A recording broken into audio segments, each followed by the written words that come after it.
Antes de contar o que aconteceu comigo, quero deixar bem claro que nunca acreditei nessas histórias de assombração.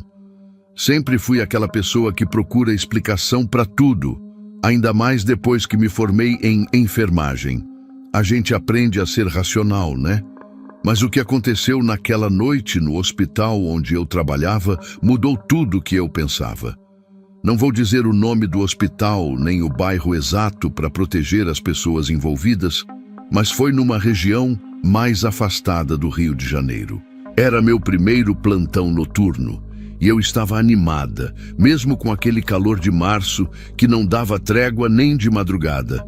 A emergência estava calma. Eu tinha acabado de tomar um café na copa e organizava uns prontuários quando tudo começou. Lembro até hoje que eram 11h15 da noite. Eu tinha acabado de olhar no relógio da parede quando as portas da emergência se abriram. Os paramédicos entraram correndo com um homem todo machucado numa maca. Na hora, meu coração disparou, minhas mãos começaram a tremer, mas aí respirei fundo e pensei que era hora de mostrar que todo aquele tempo de faculdade tinha valido a pena. O paciente estava muito agitado, suando frio e tremendo sem parar. Era um senhor que aparentava ter uns 50 e poucos anos, careca, usando uma camisa social que estava toda suja de sangue. Os paramédicos explicaram que tinha sido um atropelamento ali perto, numa avenida movimentada. Como o médico plantonista estava ocupado com outro caso, comecei a fazer os primeiros atendimentos. Verifiquei os sinais vitais. A pressão estava muito baixa e a respiração irregular. Ele não parava de repetir: "O carro, o carro". No começo pensei que fosse o choque do acidente, porque é comum as pessoas ficarem confusas depois de um trauma assim. Mas aí ele segurou meu braço com tanta força que me assustou e falou uma coisa que fez meu sangue gelar. "Moça, você precisa acreditar em mim. Aquele carro não tinha motorista, ele me perseguiu, um Opala preto, e ele tá aqui." Na hora tentei achar uma explicação lógica, como a gente sempre faz, ainda mais em hospital. Mas alguma coisa no jeito dele falar, no medo que vi nos olhos dele, começou a me dar um frio na barriga que não sei nem explicar. Naquela hora a emergência começou a ficar mais agitada. O médico plantonista veio correndo para ajudar. E enquanto ele examinava o paciente, fui pegar os equipamentos que a gente ia precisar. Quando voltei, o senhor estava ainda mais nervoso, apontando para a janela da emergência que dava para o estacionamento. Olha lá, ele veio atrás de mim!" Ele gritava sem parar. Aí, todo mundo na sala olhou para a janela ao mesmo tempo. E foi aí que eu vi. Estava lá um Opala preto, parado embaixo do poste de luz do estacionamento, com os faróis acesos. Sabe quando você sente que tem alguma coisa errada, mas não consegue dizer o que é? Foi exatamente assim. O carro estava parado de um jeito estranho, como se estivesse esperando. Na hora, senti meu corpo inteiro congelar, meu coração batendo tão forte que parecia que ia sair pela boca e minhas pernas ficaram bambas. O paciente começou a piorar muito rápido. A pressão continuava caindo, o coração batendo irregular. E ele não parava de olhar para a janela com um terror nos olhos que nunca vou esquecer. A gente tentou de tudo, mas era como se alguma coisa estivesse puxando ele. Num momento ele segurou minha mão com força e sussurrou: "Ele sempre volta para buscar." Foi a última coisa que ele falou antes de partir. No exato momento que o monitor mostrou a linha reta, ouvi o barulho de um motor acelerando lá fora. Quando olhei de novo pela janela, o Opala tinha sumido. Mas o mais estranho é que ninguém tinha ouvido nenhum carro saindo, e as câmeras de segurança do estacionamento não mostraram nenhum carro preto entrando ou saindo naquela noite. Depois daquela noite, as coisas começaram a ficar mais estranhas ainda. Todo dia, quando eu chegava para o plantão, ficava com aquela sensação ruim, sabe? Como se alguma coisa estivesse me observando. Principalmente quando eu estava sozinha. Tipo, organizando material na sala de medicamentos ou indo para o refeitório pegar um café. Aí comecei a ouvir aquele barulho de motor. igual ao que tinha escutado naquela noite. No começo, pensei que era coisa da minha cabeça, que eu estava impressionada demais com o que tinha acontecido. Mas o barulho foi ficando cada vez mais forte e mais frequente. Era sempre igual, um motor bem forte, como se alguém estivesse acelerando um carro antigo. O pior é que toda vez que eu olhava para ver de onde vinha o barulho, não tinha carro nenhum. E o mais esquisito é que parecia que só eu escutava. Quando comentava com os outros funcionários, todo mundo dizia que não tinha ouvido nada. Foi numa dessas noites que resolvi pesquisar mais sobre o que tinha acontecido. Estava no computador da recepção, eram umas 3 da manhã e o movimento estava bem fraco. Comecei a procurar notícias antigas de acidentes ali na região. E encontrei uma coisa que me deixou arrepiada da cabeça aos pés. Tinha uma notícia de uns anos atrás sobre um acidente grave bem ali perto do hospital. Um Opala preto tinha batido numa árvore depois de perder o controle numa curva. O motorista morreu na hora e dizem que ele estava correndo muito, perseguindo outro carro. Mas o que me fez tremer foi quando li mais 2 notícias. Nos últimos 6 meses, outros 2 pacientes tinham chegado no hospital depois de atropelamentos, e os 2 falaram a mesma coisa sobre um Opala preto sem motorista antes de morrerem. Na hora que li isso, senti aquele frio na espinha e ouvi de novo o barulho do motor, dessa vez parecendo bem mais perto. Naquela mesma noite, quando terminei de ler as notícias, fiquei tão nervosa que precisei ir tomar um ar lá fora. Era umas 3:30 da manhã e aquele silêncio do hospital me dava ainda mais medo. Saí pela porta dos fundos, perto do estacionamento dos funcionários, e acendi um cigarro para tentar me acalmar. Eu nem fumava antes disso tudo começar. Foi então que escutei de novo, aquele motor potente, parecendo cada vez mais perto. Meu coração começou a bater tão forte que eu mal conseguia respirar. Minhas pernas ficaram moles, igual gelatina, e eu comecei a suar frio mesmo naquele vento gelado da madrugada. Quando olhei para o fim da rua, vi 2 faróis acesos vindo na minha direção. Era ele, o mesmo Opala preto. Tentei me mexer, mas meu corpo não respondia. Parecia que tinha virado pedra. O carro foi se aproximando devagar, como se estivesse me analisando, e aí percebi que não tinha ninguém na direção.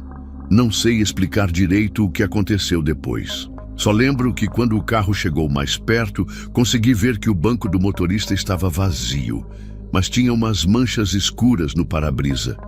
O motor roncou mais forte, fazendo um barulho que parecia um grito, e eu finalmente consegui me mexer.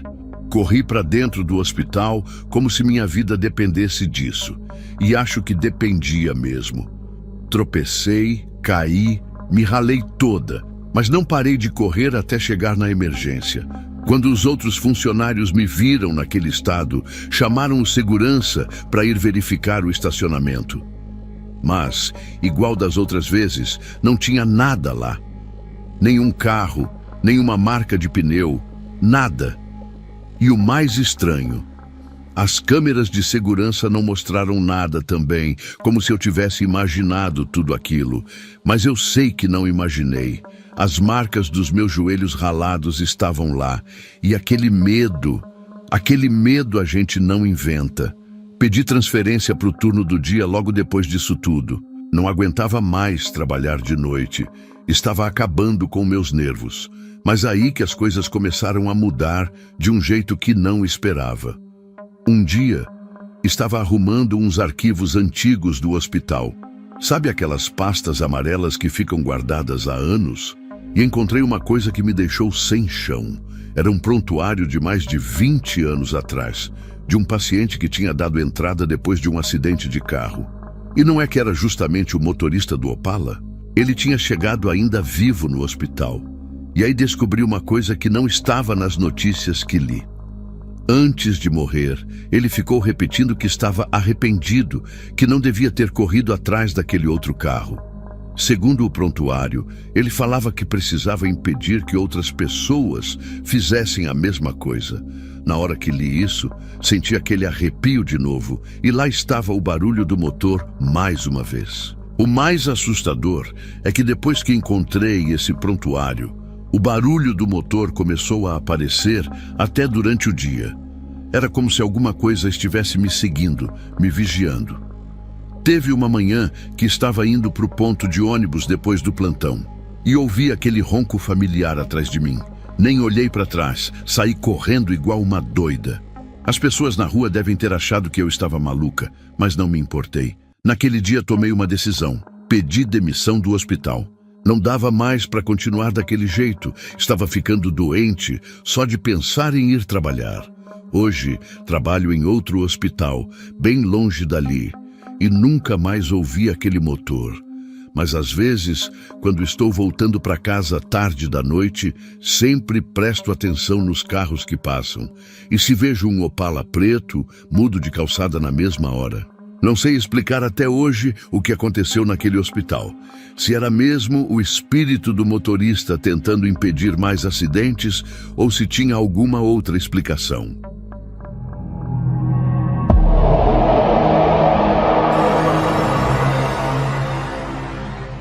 Todo mundo sabe que hospital público é complicado, ainda mais durante a noite. Eu trabalho como enfermeira há 2 anos em um hospital aqui no Nordeste e olha, não é fácil não. A gente lida com tanta coisa ali dentro que às vezes nem dá para acreditar. Os corredores são sempre escuros porque falta manutenção. Tem ala que a luz pisca a noite inteira e outras que nem acende mais. A gente até já se acostumou com isso, mas é bem ruim trabalhar assim. Ainda mais quando o hospital está lotado, que é praticamente todo dia. Naquela noite eu estava fazendo plantão, era uma terça-feira bem calma até então.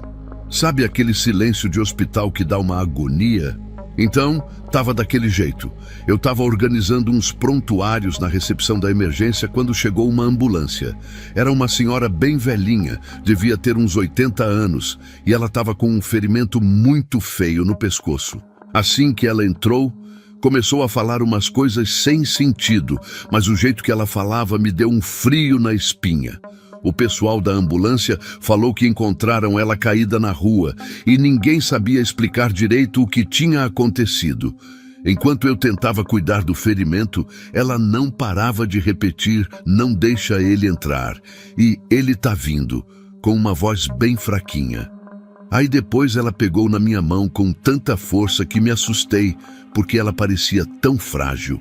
Os olhos dela estavam arregalados, de um jeito que eu nunca tinha visto antes. Parecia que ela estava vendo alguma coisa atrás de mim. Eu tentei acalmar ela, falei que estava tudo bem, que ela estava segura ali no hospital, mas ela continuava agitada. O monitor cardíaco começou a apitar mais forte e, em questão de minutos, ela foi parando de respirar. A gente tentou reanimar, fez tudo o que podia, mas não teve jeito.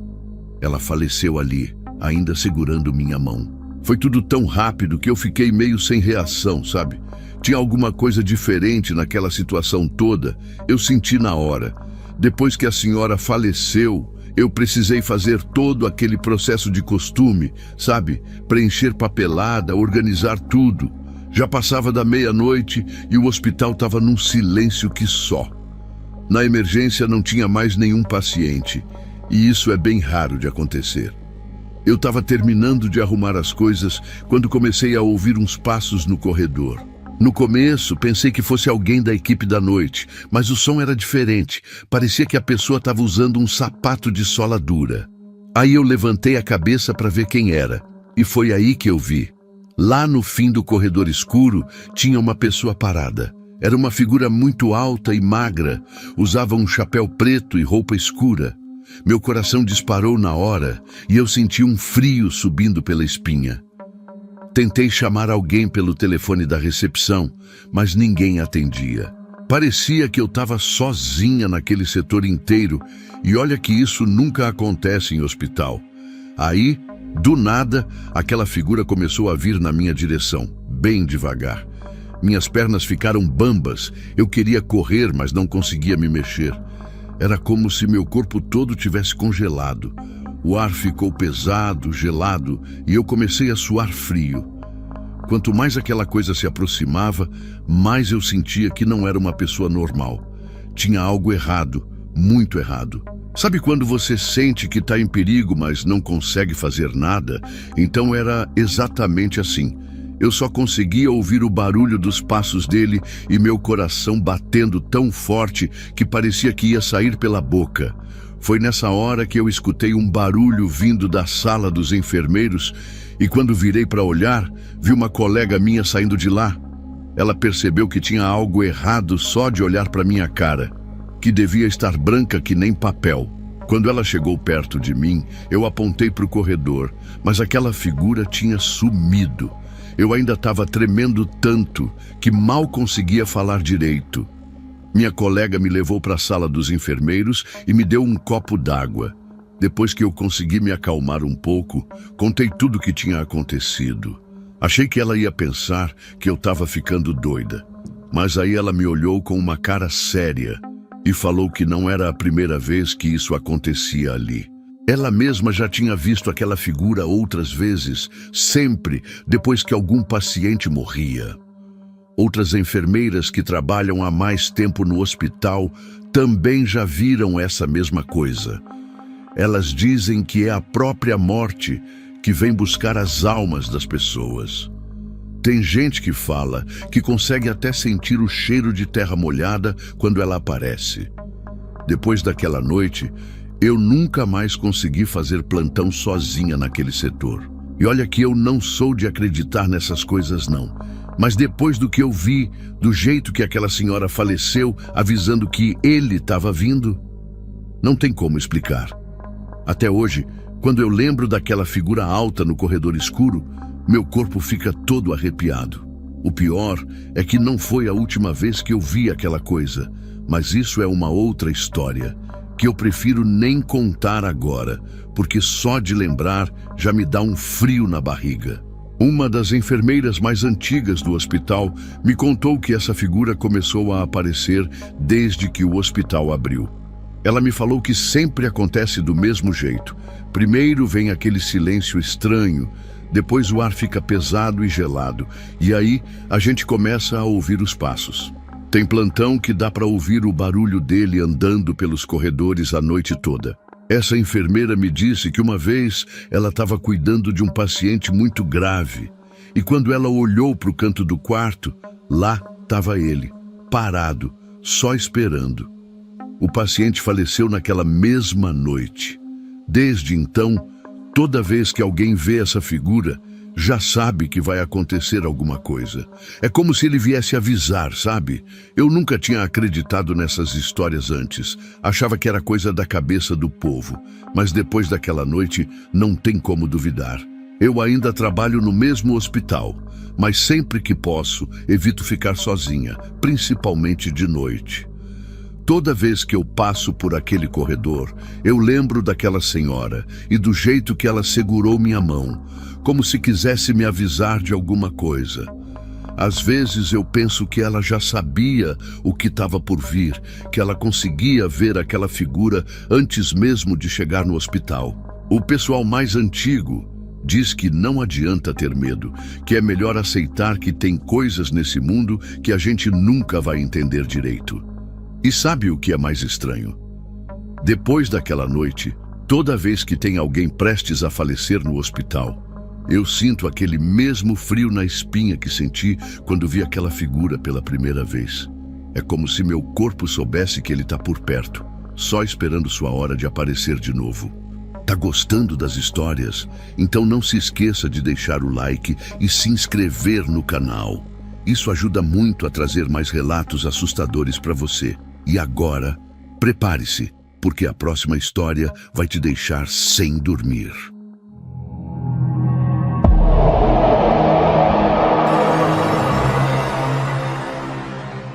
Essa história que vou contar aconteceu faz muito tempo, quando eu ainda trabalhava como enfermeira num hospital público aqui em São Paulo.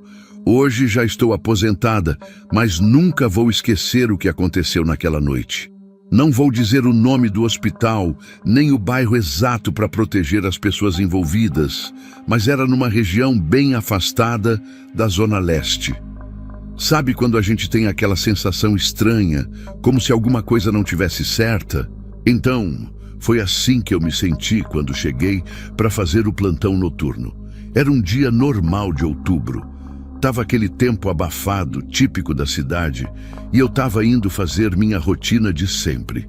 E aí, logo que eu entrei, a supervisora do turno me avisou que eu ia ter que cobrir a ala antiga do hospital, porque a outra enfermeira tinha faltado. Na hora eu já fiquei meio assim, sabe? Aquela ala era praticamente abandonada, só usavam quando não tinha mais jeito mesmo. Todo mundo evitava passar por lá, e as histórias que contavam sobre aquele lugar não eram nada boas. Mas fazer o quê, né? Hospital público é assim mesmo, a gente tem que se virar com o que tem. Daí quando eu estava indo para a ala antiga, encontrei uma das técnicas de enfermagem mais antigas do hospital. Ela me olhou com uma cara de preocupação e falou baixinho: "Cuidado lá, tem coisa que é melhor nem saber." Eu, que sempre fui de não acreditar muito nessas coisas, acabei dando risada, mas ela continuou séria. Quando cheguei no posto de enfermagem daquela ala, a primeira coisa que senti foi um frio na espinha. O lugar era mal iluminado, as paredes todas descascadas e tinha um cheiro estranho no ar, meio que parecendo mofo misturado com remédio vencido. Os barulhos da rua chegavam abafados. As buzinas, as sirenes, todo aquele caos da cidade que a gente já está acostumado. Mas ali dentro parecia que o tempo tinha parado, sabe? Era como se aquele lugar tivesse vida própria, guardando segredos que ninguém queria descobrir. Eu comecei a organizar as fichas dos pacientes, tentando me distrair daquela sensação ruim que não parava de crescer. Foi aí que eu comecei a fazer a ronda nos quartos. Naquela época, o hospital estava sempre lotado por causa da crise, então mesmo aquela ala antiga tinha uns 5 ou 6 pacientes. A maioria estava dormindo, mas quando eu cheguei no último quarto, percebi que tinha alguma coisa diferente. Era um senhor que tinha chegado naquela tarde, segundo a ficha médica. Ele estava todo agitado na cama, suando muito mesmo com o ar-condicionado ligado. E aí, quando eu entrei no quarto para verificar os sinais vitais dele, ele abriu os olhos de um jeito que eu nunca tinha visto antes. Era um olhar vazio, sabe? Como se ele estivesse olhando através de mim, não para mim. Na hora, meu coração começou a bater tão forte que eu podia escutar nas minhas orelhas. Daí ele começou a murmurar umas coisas que eu não conseguia entender direito. Parecia uma língua diferente. Então, do nada, ele segurou meu braço com uma força que não parecia normal para alguém no estado dele. E aí começou a falar, mas a voz dele estava diferente, mais grossa, sabe? Ele disse que tinha feito uma coisa muito errada anos atrás, bem perto dali.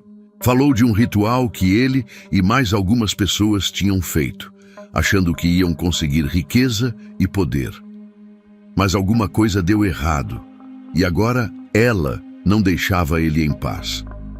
Enquanto ele falava, as luzes do quarto começaram a piscar. E aquele cheiro estranho que eu tinha sentido antes ficou mais forte. Eu tentava me soltar, mas meu corpo todo estava tremendo e minhas pernas pareciam que tinham virado chumbo. Todo o meu treinamento como enfermeira não tinha me preparado para uma situação dessas. Eu tentei me acalmar. Respirei fundo e falei que ia buscar um calmante para ele, mas quando fui me virar para sair do quarto, ele começou a ter uma convulsão muito forte. E não era uma convulsão normal, que nem a gente está acostumada a ver no hospital. O corpo dele se contorcia de um jeito que não parecia possível, sabe? Na hora eu apertei o botão de emergência e tentei segurar ele na cama, mas estava muito difícil. O suor dele estava gelado demais, parecia gelo, e a pele estava com uma cor estranha, meio esverdeada.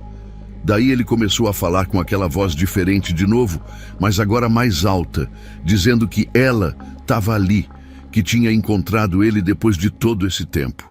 E o mais assustador é que enquanto ele falava isso, dava para ver umas marcas aparecendo no pescoço dele, que nem arranhões, mas não tinha ninguém ali além de mim. Foi quando a técnica de enfermagem do plantão chegou correndo para me ajudar. Ela entrou no quarto e na mesma hora parou com os olhos arregalados. Percebi que ela estava olhando para o canto do quarto, e quando eu segui o olhar dela, juro que vi uma sombra se mexendo na parede. Não era sombra de nada, porque não tinha nada ali que pudesse fazer aquele formato. Era como se fosse o contorno de uma pessoa, mas toda distorcida. E junto com essa sombra veio um cheiro forte de terra molhada, que nem cemitério em dia de chuva. A temperatura do quarto caiu tanto que dava para ver nossa respiração no ar. E aí, o paciente começou a gritar, mas não era grito de dor, era um grito de pavor mesmo, daqueles que a gente só escuta quando a pessoa está vendo alguma coisa terrível demais. Eu e a técnica tentamos acalmar ele, mas não tinha jeito. Ele continuava se debatendo e gritando, os olhos revirando. Foi quando ele apontou para o canto do quarto e disse que ela estava vindo buscar ele, que era o preço que ele tinha que pagar pelo que fez. E aí aconteceu uma coisa que até hoje eu não sei explicar direito. As luzes do quarto não só piscaram, elas queimaram todas de uma vez, deixando a gente só com a luz fraca que vinha do corredor. No susto, a técnica saiu correndo para buscar ajuda, e eu fiquei ali, paralisada, sem conseguir me mexer. Era como se o ar tivesse ficado pesado demais para respirar. O paciente parou de se debater e ficou olhando fixo para o teto, sussurrando alguma coisa que eu não conseguia entender. Daí, ele virou a cabeça bem devagar na minha direção e falou com uma voz tão calma que deu mais medo ainda. Ela não veio só por mim. Nessa hora, senti um calafrio tão forte que meus dentes começaram a bater. Aquela sombra na parede começou a se mover de novo, mas agora parecia que estava vindo na minha direção. Eu queria correr, mas minhas pernas não obedeciam. O cheiro de terra molhada ficou tão forte que começou a me dar ânsia. E o pior é que eu comecei a ouvir um barulho, sabe? Era tipo um sussurro, mas parecia que estava vindo de todas as direções ao mesmo tempo. Não dava para entender o que estava sendo dito, mas dava para sentir que era alguma coisa antiga, que não devia ser ouvida. Foi quando eu senti uma coisa gelada encostando no meu ombro, como se fosse dedos, mas quando eu olhei, não tinha nada ali. Só que a marca ficou na minha pele, 5 manchas escuras que pareciam queimadura de gelo. Graças a Deus, nessa hora eu escutei vozes no corredor. Era a técnica voltando com o médico plantonista e mais 2 enfermeiros. Quando eles entraram, parecia que aquela presença pesada tinha se afastado um pouco, mas o quarto continuava gelado demais. O médico, que já tinha bastante experiência, ficou meio sem reação quando viu o estado do paciente. A pele dele estava com uma aparência estranha, feito pergaminho velho, e aquelas marcas no pescoço agora pareciam mais profundas. E aí, quando o médico tentou examinar ele, o paciente segurou o braço dele com força e começou a contar a história toda de novo, sobre o ritual que ele tinha participado. Falou que era uma casa abandonada, ali perto do hospital, que eles tinham feito umas oferendas erradas, misturando coisas que não deviam. Disse que desde aquele dia, as pessoas que participaram foram sumindo uma por uma. Enquanto ele falava tudo isso, a máquina de monitoramento começou a apitar feito louca. Os batimentos dele estavam muito acelerados, a pressão subindo sem parar. O médico tentou aplicar um sedativo, mas não fez efeito nenhum. Era como se o corpo dele tivesse resistente a qualquer medicação. E aí ele olhou para cada um de nós no quarto e falou: "Vocês precisam demolir aquela casa. Ela usa aquele lugar para ficar mais forte." Foi a última coisa que ele disse antes de ter outra convulsão, dessa vez mais violenta que a primeira. A gente tentou de tudo, mas ele não resistiu. Quando declararam o óbito, juro que vi aquela sombra na parede uma última vez, e depois ela sumiu, junto com aquele cheiro de terra molhada. Mas a sensação ruim continuou. Todo mundo que estava no quarto naquela noite sentiu que tinha alguma coisa errada, que aquilo não tinha sido uma morte normal. No dia seguinte, ninguém queria falar sobre o que tinha acontecido. Era como se todo mundo quisesse fingir que foi só mais um paciente que não resistiu, coisa que acontece todo dia no hospital. Mas eu não conseguia tirar aquilo da cabeça, sabe? Principalmente por causa daquelas marcas no meu ombro. Elas continuavam lá, não sumiam de jeito nenhum. A técnica que tinha estado comigo no quarto pediu transferência de ala no mesmo dia e o médico plantonista tirou uma licença logo depois. E aí, quando eu fui pegar as coisas do paciente para fazer o relatório final, achei um papel dobrado no bolso da roupa dele. Era um recorte de jornal antigo, todo amarelado, que falava sobre um grupo de pessoas que tinha desaparecido numa casa abandonada perto do hospital, mais ou menos uns 15 anos antes. Depois daquela noite, muita coisa mudou naquela ala do hospital. As luzes nunca mais funcionaram direito, sempre piscando ou queimando do nada. Os pacientes começaram a reclamar de barulhos estranhos durante a noite e tinha hora que aquele cheiro de terra molhada voltava, mesmo sem chuva. Eu ainda trabalhei lá por mais alguns anos antes de me aposentar, mas nunca mais quis fazer plantão sozinha naquela ala. E até hoje, quando passa na televisão alguma notícia sobre aquela região, eu fico pensando se aquela casa ainda está lá e se aquela coisa que o paciente falou ainda está por perto, procurando outras pessoas. As marcas no meu ombro já sumiram, mas a lembrança daquela noite não sai da minha cabeça.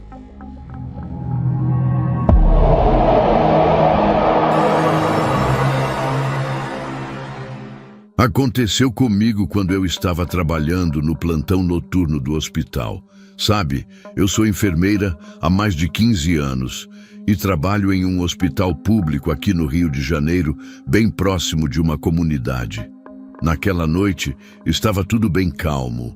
Eu tinha acabado de fazer minha ronda nos quartos, verificado os pacientes e estava indo tomar um café para me manter acordada quando começou aquela correria no corredor.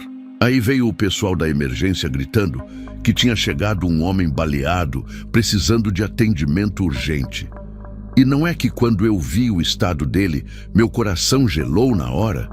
O homem tinha levado 7 tiros. E quando eu falo 7 tiros, não eram tiros de raspão, não. Eram tiros em lugares que ninguém sobrevive, sabe? Tipo, tinha tiro no peito, perto do coração, outro na cabeça. Era uma coisa assim que não dava nem para acreditar. E o mais estranho de tudo é que o homem estava consciente, conversando. E olha que em toda a minha experiência como enfermeira, eu nunca tinha visto uma coisa dessas. Ele estava agitado, gritando que ninguém ia conseguir acabar com ele, que tinha o corpo fechado. Essas coisas assim. O médico de plantão ficou tão impressionado quanto eu, a gente se olhava sem entender nada. Os sinais vitais dele estavam estáveis, coisa que era praticamente impossível com tantos ferimentos graves daquele jeito. A pressão estava normal, os batimentos também. Parecia que ele só tinha tomado uns arranhões. Naquela hora, confesso que fiquei com um frio na barriga, porque aquilo não era normal, não tinha explicação na medicina. A gente decidiu preparar ele para a cirurgia, mas ele continuava falando sem parar, dizendo que tinha proteção, que não ia morrer, que tinha feito um trabalho forte. Quando a gente começou a preparar ele para a cirurgia, eu fiquei responsável por aplicar a anestesia. Na hora que eu fui fazer isso, reparei que ele tinha um patuá pendurado no pescoço, daqueles bem fechados, costurado mesmo, feito em couro. O médico também notou, e aí comentou que precisava tirar porque não podia entrar com nada pendurado na sala de cirurgia. Mas quando eu fui tirar, nossa, o homem ficou mais agitado ainda. Começou a gritar que não era para mexer naquilo de jeito nenhum, que era a proteção dele. Ele segurava o patuá com tanta força que precisou de 3 pessoas para conseguir segurar ele na maca. Minha mão tremia, meu coração batia tão forte que parecia que ia sair pela boca. Tinha uma coisa estranha no ar, uma sensação pesada que eu nunca tinha sentido antes. Foi aí que o médico, meio nervoso com toda aquela situação, pegou uma tesoura e cortou a cordinha do patuá. Na mesma hora, parecia que tinha mudado tudo no quarto. Não sei explicar direito, mas deu um frio estranho, sabe? E o homem, que estava agitado até aquele momento, de repente ficou quieto com um olhar assustado. Em menos de 3 minutos, todos os aparelhos começaram a apitar. A pressão dele despencou, o coração começou a falhar, e por mais que a gente tentasse fazer alguma coisa, não tinha mais jeito. Foi tudo muito rápido, ele simplesmente morreu. Os ferimentos que antes pareciam não afetar ele, de repente fizeram todo o estrago que a gente esperava desde o começo. Era como se aquele patuá realmente estivesse protegendo ele, e quando foi tirado, toda a proteção acabou junto. Depois daquilo tudo, eu não consegui mais me concentrar direito no trabalho. Fiquei pensando em tudo que tinha acontecido, tentando achar uma explicação. E o mais estranho é que quando a gente foi procurar o patuá para entregar junto com os pertences dele, não encontrou em lugar nenhum. A gente revirou aquela sala de emergência inteira, olhou embaixo dos móveis, nas lixeiras, mas parecia que tinha sumido no ar. O médico também ficou impressionado. Ele até falou que em 30 anos de profissão nunca tinha visto nada parecido. A gente conversou muito sobre isso depois, tentando entender como alguém com tantos ferimentos graves conseguiu ficar tanto tempo vivo e como tudo mudou tão rápido só porque tirou aquele patuá. Aí depois, conversando com uma técnica de enfermagem mais antiga do hospital, ela me contou que já tinha ouvido falar de casos assim. Que tem gente que faz uns trabalhos fortes mesmo, que protege a pessoa de tudo. Mas ela também falou que esse tipo de proteção tem um preço muito alto, sabe? E que não é qualquer um que aguenta carregar isso. Enquanto ela me contava essas coisas, eu sentia aquele mesmo frio na espinha de antes. Lembrei que minha avó sempre falava que não era para mexer nessas coisas, que tinha que respeitar. E hoje eu entendo por quê. Depois daquela noite, toda vez que chega algum paciente com patuá ou qualquer tipo de amuleto religioso, eu não deixo ninguém tirar. A gente dá um jeito de fazer o procedimento sem mexer nisso, porque tem certas coisas que a medicina não explica e que é melhor a gente só respeitar mesmo. Sabe que depois daquele dia, muita coisa mudou no hospital? O pessoal começou a ter mais respeito por essas coisas. Antes, tinha muito médico e enfermeiro que ria quando via alguém com patuá ou com aquelas fitinhas do Senhor do Bonfim amarradas no pulso. Mas agora, todo mundo pensa 2 vezes antes de fazer graça. E aconteceu uma coisa que me deixou mais impressionada ainda. Uma semana depois do caso, eu estava organizando uns prontuários quando chegou a irmã daquele homem procurando por ele. Quando eu contei o que tinha acontecido, ela ficou branca que nem papel. Ela me falou que aquele patuá tinha sido feito por um pai de santo muito forte lá da Bahia, que o homem tinha ido até lá só para fazer esse trabalho. Na hora que ela me contou isso, eu comecei a sentir aquele mesmo mal-estar de antes, minha pressão até baixou. Ela falou que o pai de santo tinha avisado que se um dia tirassem aquele patuá do pescoço dele, ele não ia durar nem 10 minutos. E foi exatamente o que aconteceu, né? 3 minutos não passou disso. A irmã dele começou a chorar ali na minha frente, falando que tinha avisado ele para não se meter com essas coisas, que 1 hora a conta chegava. Mas ele não quis ouvir, achou que ia ser mais forte que tudo. E agora eu fico pensando, será que ele sabia que isso ia acontecer um dia? Será que por isso que ele ficou tão desesperado quando viu que iam tirar o patuá? São coisas que eu nunca vou saber, mas que não saem da minha cabeça. Hoje em dia, eu ainda trabalho no mesmo hospital, mas nunca mais consegui ver as coisas do mesmo jeito. Toda vez que chega alguém na emergência, eu acabo reparando se a pessoa tem alguma proteção. Alguma coisa assim. E não é que depois daquele caso, a gente começou a perceber que tem muito mais gente com patuá do que imaginava? Tem uns que são bem escondidos, costurados na roupa, outros que vêm dentro da carteira. E cada vez que eu vejo um, lembro daquela noite. O mais engraçado é que até o médico que cortou o patuá mudou completamente. Ele, que era todo cético, agora é o primeiro a falar que não é para mexer nessas coisas. Quando tem algum procedimento e o paciente está com algum tipo de proteção, ele mesmo dá um jeito de fazer sem precisar tirar. E olha só que coisa mais doida. Semana passada, chegou um rapaz aqui no hospital com uma história parecida. Não era igual, mas também tinha levado uns tiros e estava com um cordão de proteção. Na hora que falaram em tirar, eu já fui logo explicando o que tinha acontecido da outra vez. Todo mundo concordou em deixar do jeito que estava e o rapaz saiu vivo do hospital. Não sei se foi coincidência, se tinha alguma coisa a ver, mas depois daquele primeiro caso, eu aprendi que tem certas coisas que é melhor nem duvidar.